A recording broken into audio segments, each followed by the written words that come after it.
2000 ஆண்டுகளுக்கு முன் சொல்லப்பட்ட சில வார்த்தைகள் இன்றும் நம் வாழ்க்கையை வழிநடத்தும் சக்தி கொண்டவை என்றால் நம்புவீர்களா? வணக்கம் நண்பர்களே. இந்த வீடியோவில் நாம் சாணக்கியர் என அழைக்கப்படும் கௌடில்யர் அவர்களின் காலத்தை கடந்த ஞானத்தை பற்றி பார்க்கப் போகிறோம். அவர் மௌரிய பேரரசின் அடித்தளத்தை அமைத்த சந்திரகுப்த மௌரியரின் குரு மற்றும் அர்த்தசாஸ்திரம் என்ற புகழ்பெற்ற நூலின் ஆசிரியர் ஆவார். சாணக்கியரின் வார்த்தைகள் கூர்மையானவை, நடைமுறைக்கு ஏற்றவை, நேர்மையானவை. இவை வெறும் மேற்கோள்கள் அல்ல, வாழ்க்கை, வெற்றி, தலைமைத்துவத்திற்கான விதிகள். வாருங்கள், தொடங்கலாம். முதலாவதாக, சுய ஒழுக்கம். ஒருவன் பிறப்பால் அல்ல, அவன் செய்கைகளால் பெரியவன் ஆகிறான். நம் பின்னணி யார் என்பதை தீர்மானிக்காது, நம் செயல்கள்தான் நம்மை உருவாக்குகின்றன என்று சாணக்கியர் சொல்கிறார். ஒழுக்கம், முயற்சி, நல்ல குணநலம், இவைகளின் மூலம்தான் உண்மையான மரியாதை கிடைக்கிறது. இரண்டாவதாக, அறிவே சக்தி. கல்வியே சிறந்த நண்பன். கல்வியுள்ளவன் எங்கும் மதிக்கப்படுவான். சாணக்கியரின் பார்வையில் அறிவு என்பது யாராலும் திருட முடியாத செல்வம். பணம் போகலாம், அதிகாரம் குறையலாம், ஆனால் அறிவு எந்த சூழ்நிலையிலும் நம்முடன் இருக்கும். மூன்றாவதாக, சரியான நட்பு வட்டம்.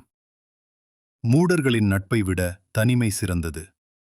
இந்த வார்த்தைகள் கடுமையாகத் தோன்றலாம், ஆனால் இதில் ஆழமான உண்மை உள்ளது. நம்மை சுற்றியுள்ளவர்கள் நமது சிந்தனை, பழக்கம், எதிர்காலம் அனைத்தையும் பாதிக்கிறார்கள். நான்காவதாக, நேரமும் ஒழுக்கமும். அனுபவமே சிறந்த ஆசான். வீணாக்கப்படும் நேரமே மிகப்பெரிய பகைவன். ஒருமுறை சென்ற நேரம் மீண்டும் திரும்பாது என்பதை சாணக்கியர் நினைவூட்டுகிறார். இன்றைய நேர விரயம் நாளைய வருத்தமாக மாறும். ஐந்தாவதாக, மனக்கட்டுப்பாடு. தன் மனதை கட்டுப்படுத்துவான், உலகையே கட்டுப்படுத்துவான். வெற்றி வெளியிலிருந்து அல்ல, உள்ளிருந்துதான் தொடங்குகிறது. உங்கள் ஆசைகள், பயங்கள், உணர்ச்சிகளை கட்டுப்படுத்தினால் எந்த சூழ்நிலையும் உங்களை சாய்க்க முடியாது. ஆறாவதாக, உழைப்பு மற்றும் திட்டமிடல். எந்த செயலை தொடங்கும் 3 கேள்விகளை கேளுங்கள். ஏன் இதை செய்கிறேன்? இதன் விளைவு என்ன? நான் வெற்றி பெறுவேனா? சாணக்கியர் கடின உழைப்புடன் கூடிய புத்திசாலித்தனமான திட்டமிடலை வலியுறுத்தினார். செயலுக்கு முன் சிந்தித்தல் தோல்வியை குறைக்கும். ஏழாவதாக, வாழ்க்கையின் உண்மை.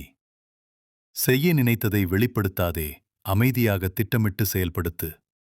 எல்லா திட்டங்களுக்கும் அறிவிப்பு தேவையில்லை. அமைதி, பொறுமை, செயல்பாடு இவையே வெற்றியின் அடையாளங்கள். சாணக்கியரின் போதனைகள் காலத்தை கடந்தவை, ஏனெனில் மனித இயல்பு மாறவில்லை. இந்த கொள்கைகளில் ஒன்றையாவது உங்கள் வாழ்க்கையில் பின்பற்றினால் ஒழுக்கம், அறிவு, நேர மேலாண்மை, மனக்கட்டுப்பாடு, நிச்சயம் மாற்றம் தெரியும். இந்த வீடியோ உங்களுக்கு பயனுள்ளதாக இருந்தால் லைக் செய்யுங்கள், பகிருங்கள் மற்றும் சப்ஸ்கிரைப் செய்யுங்கள். நினைவில் வையுங்கள், உண்மையான சக்தி உங்களுள் தான் தொடங்குகிறது.